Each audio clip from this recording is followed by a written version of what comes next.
오늘 본문 말씀의 배경은 예수님의 십자가 순환 사건이 있기 약 4개월 전, 그러니까 대략적으로 AD 29년경이라고 보시면 되겠습니다. 그리고 그 사건이 일어난 지역은 베다니라고 명시되어 있죠. 이 사건은 예수님께서 죽은 나사로를 살리신 사건이에요. 죽은 나사로를 살리신 사건. 근데 이 사건은 머지않아 있을 예수님의 십자가 순환과 함께 예수님께서 죽으시고 부활하신다 라고 하는 것을 예고하고 있는 아주 중요한 의미가 있는 사건이라고 할 수 있죠. 예수님께서 죽은 자를 살리신 사건은 오늘 본문 외에도 회당장 야이로라고 하는 사람의 딸을 살리신 사건이 있고요. 또 나인성 과부의 아들, 나인성 과부의 아들을 살리시는 사건에서는 사실 그 나인성 과부가 예수님께 부탁을 하거나 말씀을 여쭙거나 그런 게 아니에요. 그냥 예수님께서 그 측은한 마음에 불쌍한 마음으로 그 나인성 과부의 아들을 살리신 사건, 이렇게 기록되어져 있는데요. 근데 오직 요한복음에만 기록되어 있는 것은 이 죽은 나사로를 살리신 사건이라고 하는 거죠. 그래서 요한복음 11장은 그 전체, 요한복음 11장 전체를 할애할 만큼 이 사건은 굉장히 극적이고 또 장엄하고 감동적으로 기록되어 있는, 그야말로 그 당시의 사람들에게도 굉장한 그 충격과 놀라움을 준 사건이었다라고 하는 겁니다. 하지만 여러분, 이 사건 서두를 읽다 보면 오늘 우리가 함께 읽은 부분이 서두입니다만은 우리가 참 이해할 수 없는 부분들이 많아요. 이해할 수 없는 부분. 왜 예수님은 그곳에서 이틀을 더 머무르셨나라고 하는 생각이 들게 되고요. 또 예수님은 왜 나사로의 소식을 들으시고도 이틀을 더 유하셨더라라는 말씀처럼 이틀을 더 유하고 계셨냐라고 하는 거죠. 그런 생각이 들어요. 그런 의구심이 듭니다. 오늘 본문 말씀 요한복음 11장 6절 말씀에서도 나사로가 병들었다 함을 들으시고 그 계시던 곳에 이틀을 더 유하시고 라고 말씀하고 있죠. 그리고 그 위에 5절 말씀을 보시면 예수께서 본래 마르다와 그 동생과 나사로를 사랑하시더니 라고 말씀하고 있어요. 그리고 또 본문 2절 말씀에도 이 마리아라고 하는 거예요. 그러니까 마르다의 동생이죠. 그 마리아는 향유를 예수님께 붓고 머리털로 주의 발을 닦던 자요. 병든 나사로는 그의 오라버니다 라고 하는 말씀이 있어요. 그러니까 예수님과 마리아와 마르다 그리고 그 오라버니 나사로의 관계가 우리가 생각하는 어떤 일반적인 관계를 뛰어넘는, 정말 주님께서 너무나 사랑하는 한 패밀리, 한 가족이었다라고 하는 것이 성경에 그대로 증명되어 있는 거예요. 그래서 요한복음 11장은 이런 것들을 너무나 자세하게 기록하고 있어요. 그런데 그럼에도 불구하고 예수님은 왜 죽은 나사로의 소식을 들으시고 이틀을 더 머무시면서 시간을 지체하고 계시냐라고 하는 거죠. 오늘 말씀에서 예수님이 이틀을 더 유하게 됨으로써 발생하는 그런 일들, 누구라도 다 예측할 수 있는 일이었어요. 여러분, 얼마나 긴박했으면 마리아와 마르다는 예수님께 사람을 보내요. 아마도 예수님께 도움을 청하지 않으면 안 될 만큼 너무나 긴박한 상황들이 벌어졌던 것 같습니다. 예수님의 전능하심을, 또 예수님의 무소부재하심을, 또 예수님의 그 능력을 믿고 있던 마리아와 마르다는 예수님이 빨리 오시기만을 기대하면서 예수님께 사람까지 보냈던 거예요. 근데 예수님은 오시지 않았습니다. 예수님은 그 소식을 듣고도 이틀을 더 유하셨고요. 그리고 예수님이 나사로를 찾아오셨을 때는 너무나 안타깝게도 나사로는 이미 죽은 상태였습니다. 그렇기에 마리아와 마르다는 정말 깊은 슬픔에 빠질 수밖에 없었어요. 마르다는 그 슬픈 마음을 이렇게 표현해요. 우리가 읽진 않았지만 요한복음 11장 21절 말씀에 보면 마르다가 예수께 여짜오되 주께서 여기 계셨더라면 내 오라버니가 죽지 아니하였겠나이다 라고 말씀하고 있어요. 여러분, 아마도 마르다의 입장이라면, 누구라도 마르다의 입장이라면 아마 예수님께 이렇게 말을 했을 거예요. 누군가에게 이렇게 말을 했을 거예요. 예수님이 이틀을 더 머무셨기 때문에 내 오라버니 나사로는 죽을 수밖에 없었습니다. 이렇게 얘기하는 거죠. 중한 병에 걸려 있었고요. 죽음을 예감한 여동생들이 급하게 사람을 보냈지만 예수님께서 이틀을 더 머물렀기 때문에 나사로는 죽을 수밖에 없었다. 이렇게 결론을 내리는 거죠. 그래서 마리아 역시 자신의 속마음을 예수님께 이렇게 표현해요. 요한복음 11장 32절 말씀에 마리아가 예수 계신 곳에 가서 배웠고 그 발 앞에 엎드려 이르되 주께서 여기 계셨더라면 내 오라버니가 죽지 아니하였겠나이다. 이렇게 이야기해요. 예수님께서 오셨다면, 예수님께서 이틀 더 머물지 않으시고 바로 그 즉시 오셨더라면 내 오라버니는 죽지 않았을 겁니다. 저는 그렇게 믿고 있습니다. 라고 말하는 거죠. 결국 이틀이라고 하는 시간이 흘렀고 나사로는 죽고 말았습니다. 어느 누구도 되돌릴 수 없는 시간이에요. 모든 것이 다 끝났어요. 그들의 그 어떤 힘과 노력으로도 되살릴 수 없는 시간입니다. 여러분, 시간이라는 게 굉장히 중요하잖아요. 우리가 예를 들어서 길거리에 지나가다가 사람이 쓰러졌을 때 빨리 심폐소생술을 하거나 아니면 어떤 대처를 취하거나 119를 부르거나 그렇게 할 때 그 시간이 중요하다는 그런 얘기를 우리가 어떤 말로 표현합니까? 골든타임이라고 하잖아요. 골든타임. 예를 들어서 뇌경색으로 쓰러졌거나 이런 사람들의 골든타임은 20분, 15분, 20분 이런 여러 그 타임들이 있잖아요. 그러니까 시간이 굉장히 중요한 건데 그런 모든 시간들을 그러니까 흔히 이야기하는 지금 마리아와 마르다는 나사로가 가져갈 수 있는 그 골든타임을 이미 지나가 버린 거죠. 이틀을 더 머무르셨기 때문에 나사로가 죽게 된 거죠. 마리아와 마르다의 그 절망감, 실망감, 그리고 좌절 그 어느 것도 그런 말로는 이들을 다 위로할 수 없는 거죠. 죽은 자신의 오라버니를 바라보면서 너무나 안타까워하는 마리아와 마르다의 모습을 우리는 느낄 수 있습니다. 자, 우리는 이 말씀과 너무나 비슷한 또 하나의 사건을 한번 생각해 보기를 원해요. 예수께서 죽은 사람을 살리신 사건, 제가 서두에 말씀드렸지만 회당장 야이로의 딸을 살리셨고 또 나인성 과부의 아들을 살리신 사건이 있는데 그 중에 야이로의 딸을 살리신 사건 한번 보자고요. 이 사건을 보시면 회당장 야이로는 예수님을 찾아와서 그 발 앞에 엎드립니다. 그 당시에 회당장이라고 하는 사람은 사회적으로 상당한 위치에 있었던 그러한 사람이에요. 그럼에도 불구하고 예수님의 발 앞에 엎드렸다는 것은 상당한 겸손의 표현이에요. 너무나 겸손한 모습입니다. 회당장 야이로는 예수님께 자신의 딸이 죽어간다라고 간곡히 말을 전합니다. 그래서 마가복음 5장 23절 말씀에 보면 간곡히 구하여 이르되 내 어린 딸이 죽게 되었사오니 오셔서 그 위에 손을 얹으사 그로 구원을 받아 살게 하소서라고 말해요. 내 딸을 빨리 죽게 되었다라고 하는 것은 이제 거의 죽을랑 말랑 한다는 얘기잖아요. 그 위에 손을 얹으면 구원을 얻을 겁니다. 그 믿음과 확신을 가지고 와서 이야기합니다. 죽어가고 있는 자신의 딸을 위해 모든 자존심 다 버리고 예수님께 무릎 꿇고 눈물 흘리면서 간곡히 부탁하는 거예요. 여러분, 자식을 가진 부모라면 누구라도 공감할 수 있어요. 정말 아이가 아플 때는 차라리 그냥 내가 아팠으면 좋겠어요. 차라리 내가 아픈 게 나을 것 같아요. 그런 만큼 정말 소중하잖아요. 우리는 누구라도 공감할 수 있어요. 그리고 예수님은 이 회당장 야이로의 집으로 발걸음 옮기고 계셨어요.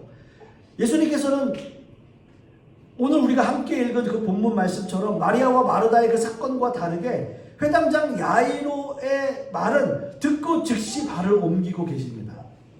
이제 오셔서 아이를 위해서 기도만 해주시면 돼요. 그때 예수님은 12의 혈루증을 앓는 한 여인으로 인해서 시간을 지체하게 돼요. 그리고 예수님은 이 여인과 대화를 나누게 됩니다. 그래서 시간이 조금씩 지나는 거예요. 결국 우리가 생각하는 최악의 상황이 벌어져요. 뭐냐 하면 그 딸이 죽었다는 소식이에요. 그러니까 회당장 야이로가 예수님께 와서 무릎을 꿇었을 때는 내 딸이 죽어가고 있습니다. 아직 죽지는 않았다는 거죠. 죽어가고 있습니다. 라고 했기 때문에 예수님께서 그냥 발걸음을 옮겼는데 그 와중에 혈루증 앓는 여인이 예수님의 옷자락을 만지니까 예수님께서 그 여인과 대화를 나누게 된 거예요. 그 사이, 그 시간이 지체되는 사이에 그 딸이 죽었다는 소식이 들려옵니다.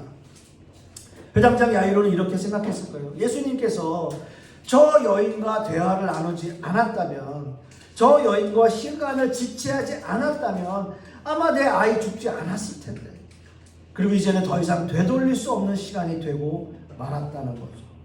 그런데요, 예수님은 왜 죽어가는 야이로의 딸을 두고 혈루증 앓는 여인과 시간을 지체하셨을까? 이런 생각을 하게 되죠. 물론 혈루증을 앓고 있는 여인도 불쌍한 사람인 건 맞아요. 그러나 어느 누가 보더라도 죽음을 눈앞에 두고 있던 야이로의 딸을 먼저 살리시는 것이 더 우선되어야 하지 않을까라는 생각 누구라도 할 수 있잖아요. 그리고 야이로가, 회당장 야이로가 그 여인보다 먼저 예수님께 부탁했잖아요. 와서 내 딸 살려주세요 라고 먼저 부탁을 했는데, 그런데 결국 그 중간에 혈루증 앓는 여인이 끼어들어서 시간을 지체함으로써 우리가 생각할 수 있는 최악의 시나리오가 펼쳐지게 된 거죠. 야이로의 딸이 죽은 거예요. 이 일만은 정말 일어나지 말았어야 되는데, 회당장 야이로는 정말 이 일은 일어나지 말아야 되는데 일어나게 됩니다. 그렇습니다. 오늘 본문에 등장하는 나사로의 사건에서도 우리의 인간적인 생각으로는 도저히 이해가 가지 않습니다. 예수님이 이틀을 더 유하신 그 사건이나 그 이유나 회당장 야이로의 집을 가시다가 굳이 혈루증 앓는 여인과 시간을 지체하신 그 이유 역시도 우리는 잘 모르겠어요. 오히려 이런 것이 불합리하게 느껴져요. 우리는 우리의 인생을 살아가면서도 이해하지 못하는 일들이 우리에게 너무나 많습니다. 우리는 여러 가지 문제들을 가지고 예수님께 응답을 기다리고 예수님께 기도합니다. 그리고 열심히 신앙생활을 해요. 그러나 그런 상황에서도 우리의 문제가 풀리지 않고 또 우리의 실망과 좌절들이 계속돼서 예수님을 원망하는 일들이 참 많아요. 결국 이 사건은 일어나지 말았어야 하는 최악의 상황이 일어나고 말았다라고 하는 거예요. 그리고 나사로의 죽음을 맞이한 마리아와 마르다는 이렇게 주님께 외쳐요. 주님이 여기 계셨더라면, 주님이 여기 계셨더라면 이라고 외치는 거죠. 그 긴 기다림의 시간 속에서 우리는 늘 이렇게 절망하게 되죠. 사람들은 이 기다림의 시간에서 수없이 많은 절망감을 경험하게 돼요. 하나님이 만들어 놓으신 시간이라는 그 한계 속에서 우리는 수없이 많은 한계를 느끼며 살아가게 돼요. 우리는 이 시간을 되돌릴 수도 없고 바꿀 수도 없습니다. 이것이 기다린다고 하는 것이 우리에게 주는 절망감이에요. 그렇다면 우리는 늘 이렇게 기다림의 시간 속에서 늘 절망하면서 때로는 하나님을 원망하면서 살아야 할까요? 그렇게 생각하지 않습니다. 여러분, 이 사건에서 가장 중요한 것은 기다린다는 거예요. 기다린다는 거. 인간적인 시간 속에서 하나님의 은혜의 시간을 극대화하기 위해서는 이런 기다림의 시간들이 있다는 것을 우리는 명심해야 돼요. 오늘 본문 말씀 요한복음 11장 4절 말씀을 보면 예수께서 들으시고 이르시되 이 병은 죽을 병이 아니라 하나님의 영광을 위하며 하나님의 아들이 이로 말미암아 영광을 받게 하려 함이라 하시더라 라고 예수님께서 말씀하세요. 예수님께서 찾아와서 나사로가 중환병에 걸렸다라고 하는 것을 말하는 사람들에게 예수님께서는 이렇게 말씀하시는 거예요. 이 병은 죽을 병이 아니야. 하나님의 영광을 위한 일이야 라고 말씀하시는 거예요. 아마도 예수님께서 나사로의 소식을 전하러 온 사람들은 예수님께서 그 말씀을 듣자마자 즉시 일어나서 자신들을 따라 나설 것이다 라는 생각을 했겠죠.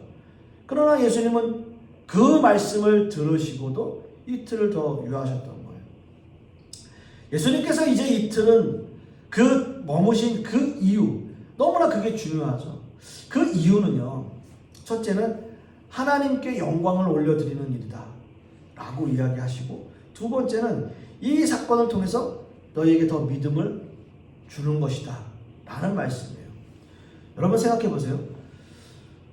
그 사람들은 즉시 따라와서 그 정말 죽을 것 같은 나사로가 그 자리에서 훌훌 털고 일어나는 것이 그 사람들이 더 영광스러운 모습일까요? 아니면 그게 더 믿음의 모습일까요? 아니면 예수님께서 더 이틀 머무셔가지고 나사로가 죽었다 라고 하는 소식이 더 영광스러운 일일까요?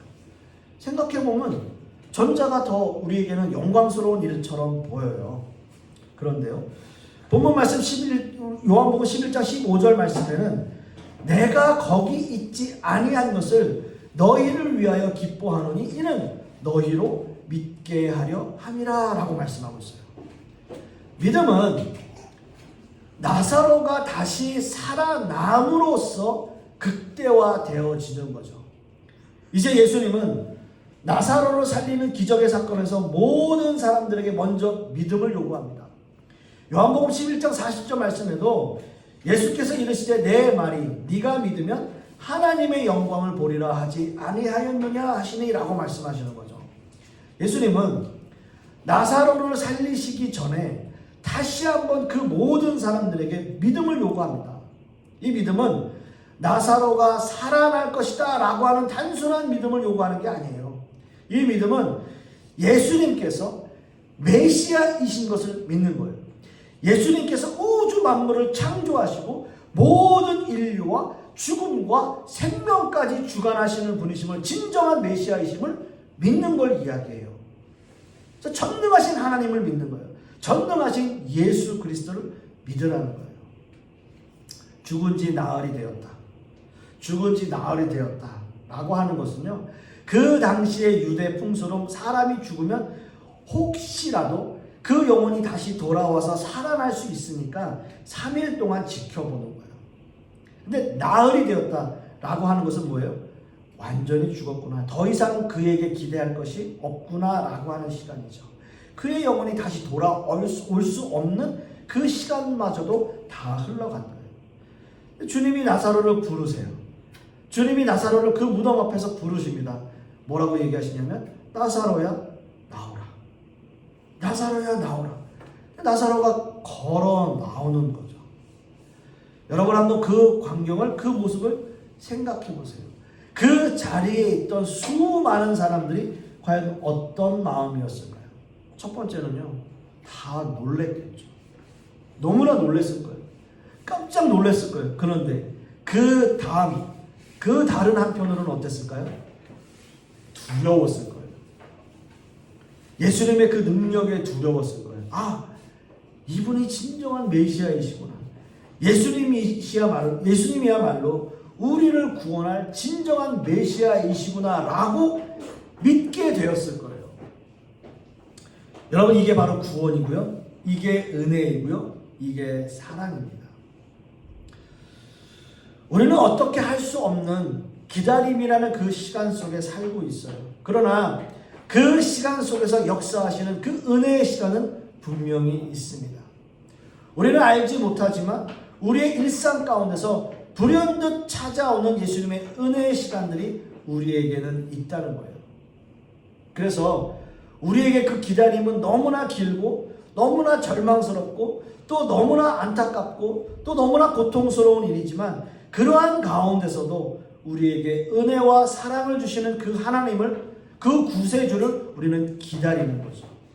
그분이 바로 진정한 우리의 메시아이시고 우리의 구원자이십니다. 그렇습니다. 우리는 이제 알 것 같아요.